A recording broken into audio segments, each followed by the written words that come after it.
ازيكم يا جماعة عاملين ايه؟ في الفيديو ده هوريكم ازاي تنزلوا اي فيديو او بلاي ليست من على يوتيوب. اول حاجة ما تنسوش تصلوا على النبي وتعملوا لي لايك واشتراك في القناة، ويلا نبدأ. اول حاجة هتفتح لي السي ام دي كادمنستريتور زي ما انا بعمل دلوقتي.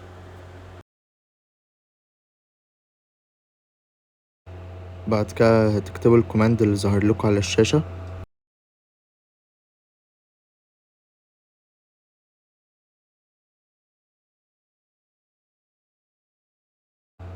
وبعد كده تسيبوه يحمل. هنا هتختار واي وتدوس انتر عادي. هسرع الفيديو بس عشان الوقت.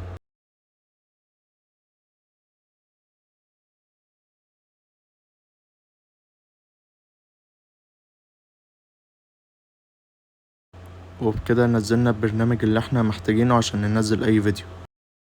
تعالوا بقى نجرب ننزل فيديو هنا. اول حاجة هنفتح التيرمينال، وبعد كده تكتب الكوماند اللي انا هظهره على الشاشة، ومكان كلمة لينك هتحط رابط الفيديو اللي انت عايز تنزله، وبعد كده هتستناه عبال ما ينزل. زي ما انتوا شايفين الفيديو نزل اهو كفورمات MKV وبأعلى جودة. طب لو عايز تغير الجودة او عايز تغير الفورمات، هتكتب الكوماند اللي انا هظهره على الشاشة، وطبعا مكان اللينك هتحط الرابط بتاع الفيديو.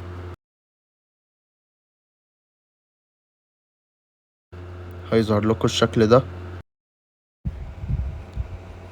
هنا ظهر الفورمات زي ما انتوا شايفين، وهنا الأحجام. هنا ظهر بيبقى صوت بس ولا فيديو بس ولا الاتنين. وهنا ظهر الكواليتي زي مثلا 144 360 و720 و1080. وظهر جنب كل حاجة ID معين. هنا هتختار ال ID على حسب اللي انت عايزه.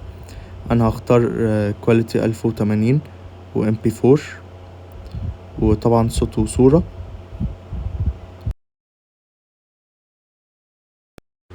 هنا ال ID 96. هتكتب الكوماند اللي انا هظهره على الشاشة برضو. خلي بالكم يا جماعة، الاف اللي فاتت كانت كابيتال، دي اف سمول.